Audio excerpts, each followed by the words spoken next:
Hello नमस्कार सभी UPSC aspirants को। मैं फंडामेंटल राइट्स पढ़ा रहा हूँ। उसमें आज मैं पढ़ा रहा हूँ स्वतंत्रता का अधिकार।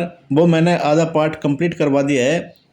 उसमें जो आर्टिकल 21 ये रह रहा है वो आज मैं पढ़ा रहा हूँ। इससे पहले मैंने आर्टिकल 19, आर्टिकल 20 और आर्टिकल 21 कंप्लीट कर दिए। आर्टिकल 19 में 6 प्रकार की स्वतंत्रता थी हमें। कौन कौन सी? वाक, अभिव्यक्ति, निवास, व्यापार और घूमने की, संघ बनाने की, ये हमें क्या थी? स्वतंत्रता। लेकिन अगर उन पे भी प्रतिबंध लगता है, अगर जो मैंने उसमें पढ़ाया है जैसे आपातकालीन है, स्थितियाँ हैं, या फिर कोई ऐसे संघ हो जिससे लोकहित में नुकसान हो, तो उन पर प्रतिबंध लगाया जा सकता है। उन्हें पढ़ी फिर हमने दो सिद्धि के संरक्षण में आर्टिकल 20, फिर प्राण एवं देश स्वतंत्रता आर्टिकल 21। अब पढ़ रहे हैं हम शिक्षा का अधिकार आर्टिकल 21 से। और मेरा YouTube channel only UPSC civil exam by Dhanilal sir, इस चैनल पर हम पढ़ रहे हैं। प्लीज़ इस चैनल को आप लाइक, सब्सक्राइब, शेयर ज़रूर करें और अच्छा लगे तो कमेंट्स करें, और कोई चीज़ में कोई कमी रहेगी तो वो मुझे बताएं। अब शिक्षा का अधिकार, राइट ऑफ एजुकेशन, ये क्या है? ये फंडामेंटल राइट्स भी है और डीपीएस भी है, मतलब राजनीति निर्देशक तत्व भी है और मौलिक कर्तव्य भी है। शिक्षा का अधिकार को तीनों भागों में सम्मिलित किया गया है। तो अनुच्छेद 21 क्या में घोषणा की गई कि राज्य 6 से 14 वर्ष तक की उम्र के बच्चों को निःशुल्क एवं अनिवार्य शिक्षा उपलब्ध कराएगा। इसका निर्धारण राज्य करेगा। इस प्रकार की यह व्यवस्था केवल आवश्यक शिक्षा के एक मूल अधिकार के अंतर्गत है, न कि उच्च एवं वास्तविक शिक्षा के संदर्भ में है। किसके अंतर्गत है? केवल आवश्यक शिक्षा के मूल अधिकार के अंतर्गत है, क्योंकि 6 से 14 साल के बच्चे को शिक्षित होना जरूरी है। और यह कब जोड़ा गया था? यह व्यवस्था 86वें संवैधानिक संशोधन अधिनियम 2002 के अंतर्गत की गई थी। यह संशोधन देश में सर्व शिक्षा के लक्ष्य में एक मील का पत्थर साबित होता है।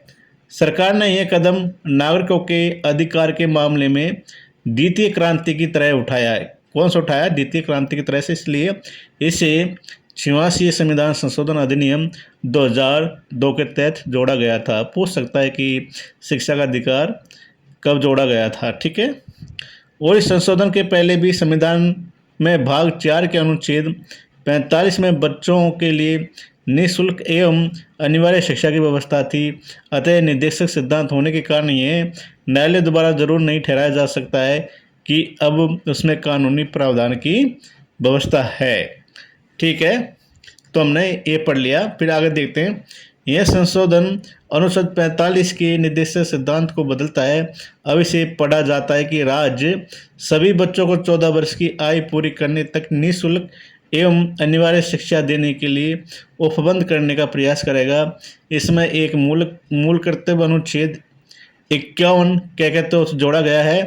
प्रत्येक नागरिक का कर्तव्य होगा कि वह 6 से 14 वर्ष तक के बच्चों को शिक्षा कराएगा, ठीक है।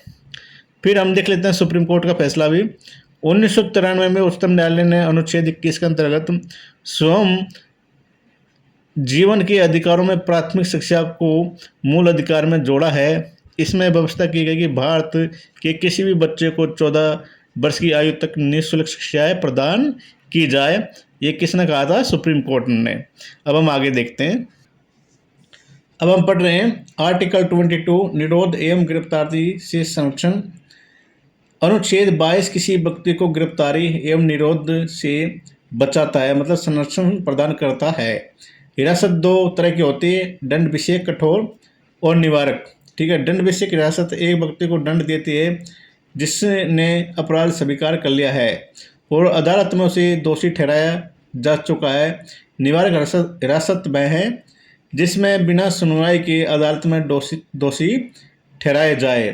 इसका उद्देश्य किसी व्यक्ति को पिछले अपराध पर दंडित न कर भविष्य में ऐसे अपराध न करने की चेतावनी देने जैसा है। इस तरह निवारक हिरासत केवल शक के आधार पर भी गिरफ्तारी हो सकती है, क्या एहतियाती होती है।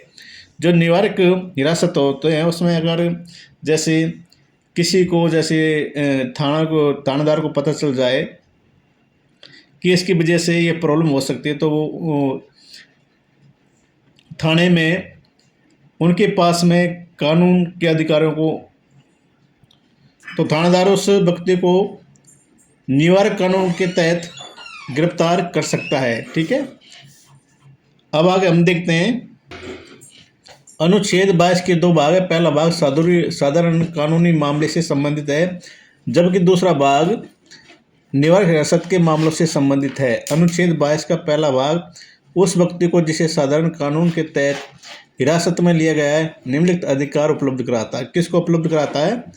उस व्यक्ति को जिसको पहले कानून के तहत गिरफ्तार किया गया है। ठीक है, साधारण कानून के मामले में तो इसमें गिरफ्तार करने के आधार पर सूचना देने का अधिकार होगा। अगर आपको कोई गिरफ्तार कर रहा है तो उसे पुलिस अधिकारी द्वारा सूचना देना कानूनी अधिकार होगा।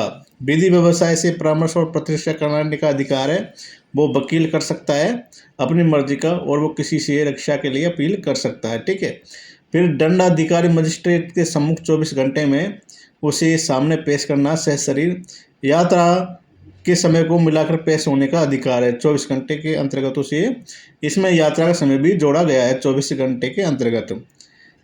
दंडाधिकारी द्वारा बिना अतिरिक्त अनुरोध दिए गए 24 घंटे में रिहा करने का अधिकार है।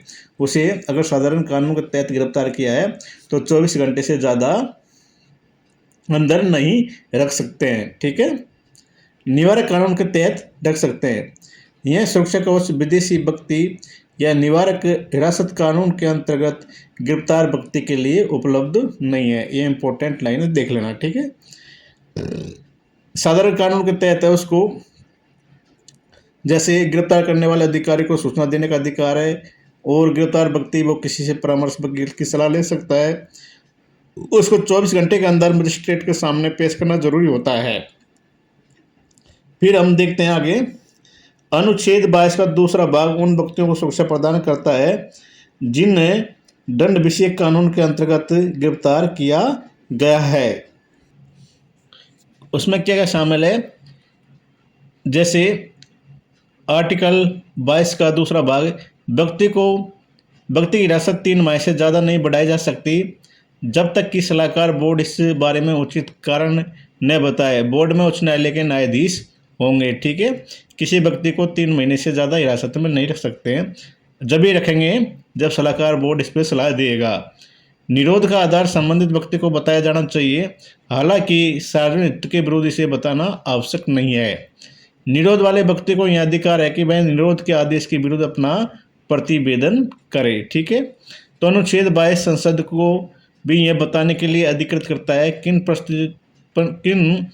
परिस्थितियों के अधीन और किस वर्ग या वर्गों के मामले में किसी व्यक्ति को निवारक निरोध का उपबंध करने वाले किसी विधि के अधीन 3 माह से अधिक अवधि के लिए सलाहकार बोर्ड की राय प्राप्त किए बिना विरोध नहीं किया जाएगा। ठीक है, फिर किसी वर्ग या वर्गों के मामले में कितनी अधिकतम अवधि के लिए किसी व्यक्ति को निवारक निरोध का उपबंध करने वाली किसी विधि का दिन विरुद्ध किया जाएगा, जांच में सलाहकार बोर्ड द्वारा अनुसरण किए जाने की प्रक्रिया है। आप समझ गए होंगे। 44वें संविधान संशोधन अधिनियम 1978 दोबारा निरोध की अवधि को बिना सलाहकार बोर्ड की राय की 3 से 2 माह कर दिया। अब कितनी है?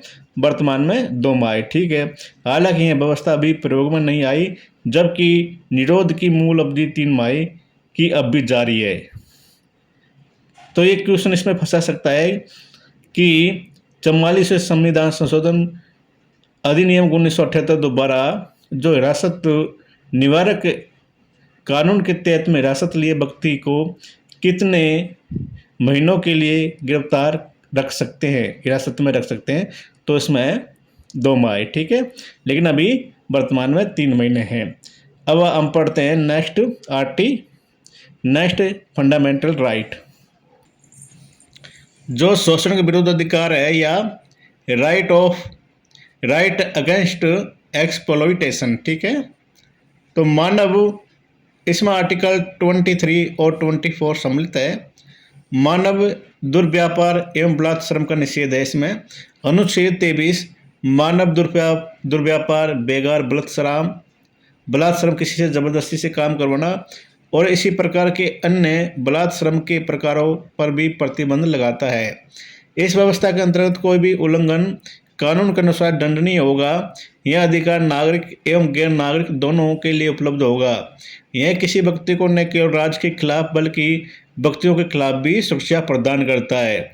यह राज्य भी ऐसा काम नहीं कर सकता है, किसी से बलपूर्वक कार्य नहीं कर सकता, ठीक है, और कोई व्यक्ति भी निजी नहीं करवा सकता, ठीक है। तो हमें आर्टिकल 23 फंडामेंटल सुरक्षा प्रदान करता है मानव दुर्व्यापार एवं बलात् श्रम का निषेध, ठीक है। मानव दुर्व्यापार शब्द में शामिल है जैसे पुरुष, महिला एवं बच्चों की वस्तुओं की समान खरीद बिक्री, ठीक है। महिलाएं और बच्चों का अनैतिक दुर्व्यापार, इसमें वेश्यावृत्ति भी शामिल है। फिर देवदासी और दास, इस तरह के कृत्यों पर दंडित करने के लिए संसद ने अनैतिक दुर्व्यापार निवारण अधिनियम 1956 बनाया है। मतलब इसका मतलब होता है मानव दुर्व्यापार का कि पुरुष और महिला की बिक्री सामान वस्तु जैसे नहीं होनी चाहिए। महिला और बच्चों के साथ में हम अनैतिक व्यवहार नहीं करते हैं, इसमें वेश्यावृत्ति भी शामिल है, ठीक है। और देवदासी, किसी को देवदासी बनाना, दास बनाना, ये आर्टिकल 23 का उल्लंघन है, ठीक है, और ये दंडनीय है, ठीक है। तो ध्यान रखने वाली बात है। बेगार का अभिप्राय है बिना परिश्रम के काम कराना।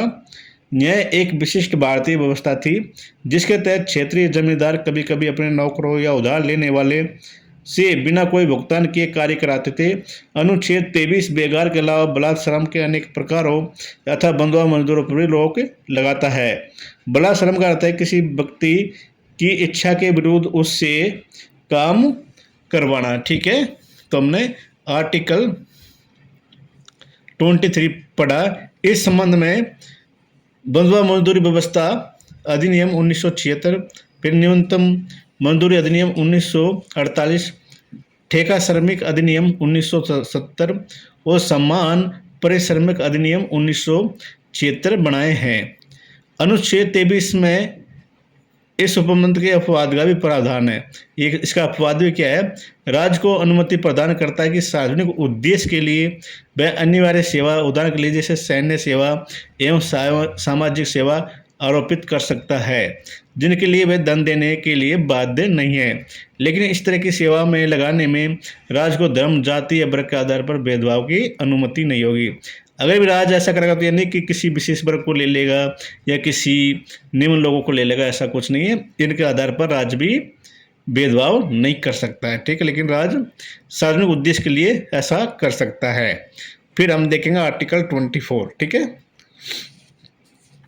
कारखानों आदि में बालकों के नियोजन का निषेध।